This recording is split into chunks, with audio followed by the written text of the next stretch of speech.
तो बच्चों let's read the question. The question says statement 1 potential measured by a voltmeter across a wire is always less than actual potential difference across it.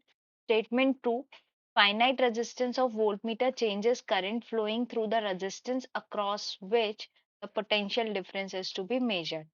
तो देखिए यहाँ पर ये बोला जा रहा है कि एक जो वोल्ट मीटर होता है वो जिस वायर का रेजिस्टेंस कैलकुलेट या वायर में या किसी रेजिस्टेंस के अक्रॉस अगर पोटेंशियल डिफरेंस मेजर कर रहा है, अगर उसका एक फाइनाइट इंटरनल रेजिस्टेंस होता है, ठीक है, तो यहाँ पर ये हो गया स्मॉल आर, ये हो गया आर, जिसके अक्रॉस उसको वोल्टेज कैलकुलेट करना, ये सोर्स हो गया हमारा.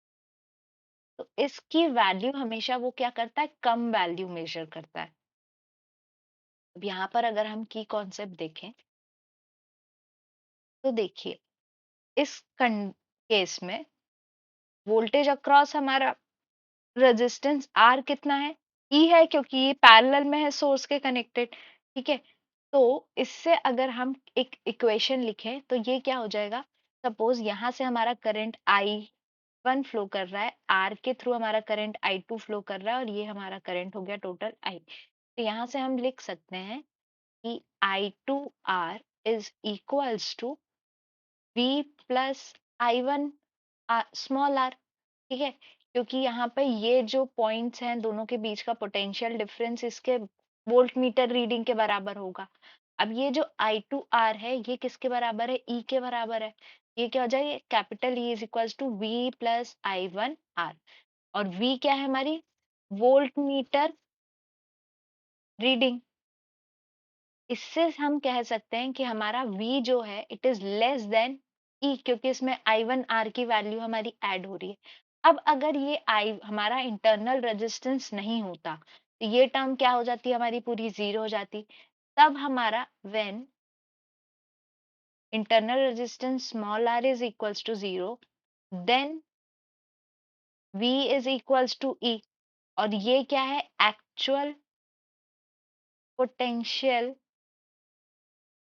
डिफरेंस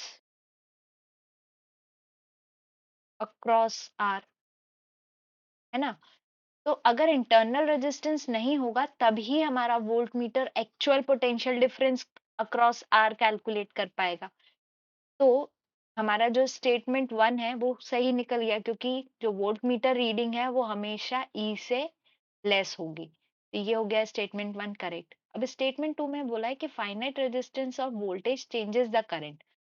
अब देखिए अगर हमारा वोल्ट मीटर नहीं लगा होता तो हमारे आर से, या जो अगर वोल्ट मीटर होता जिसका रेजिस्टेंस बिल्कुल इंटरनल रेजिस्टेंस जीरो होता, तो ये हमारा कंडीशन ऐसी होती. तो यहाँ से करंट कितना फ्लो करता, आई करंट फ्लो करता, और यही आई करंट हमारा क्या जाता, रेजिस्टेंस में जाता, यही करंट फ्लो करता, क्योंकि वोल्ट मीटर का इनफाइनाइट रेजिस्टेंस माना जाता है हमने. आइडियल अगर हम देखें, ideal internal resistance of volt meter is infinite.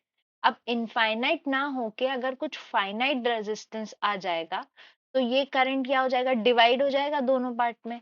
तो जो करंट पूरा पूरा रेजिस्टेंस आर के अक्रॉस जाना था वो क्या करेगा, इंटरनल रेजिस्टेंस के थ्रू भी फ्लो करेगा. और इस कारण हमारी जो value of current through capital R है वो क्या हो जाएगी, चेंज हो जाएगी. हम कह सकते हैं बिकॉज ऑफ फाइनाइट